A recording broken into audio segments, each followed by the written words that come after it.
Hey friends, welcome back to the channel. I've got a Samsung refrigerator right here and I'm going to show you how to do a force.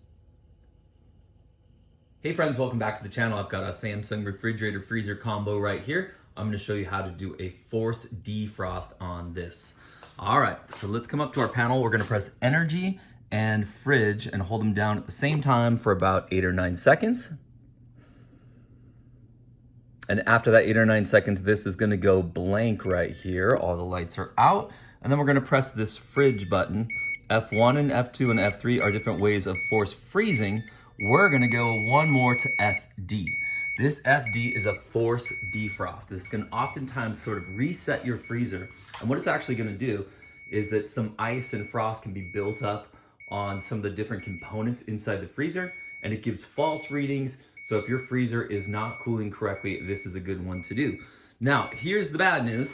This force defrost is gonna beep like this until it is done.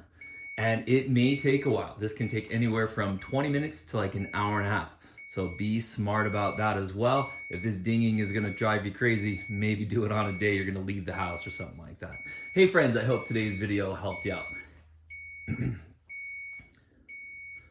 Also, once it's done doing its force defrost, it'll reset itself to the normal screen. So you don't have to do anything further at this point, except sort of leave the fridge and freezer alone for the time being.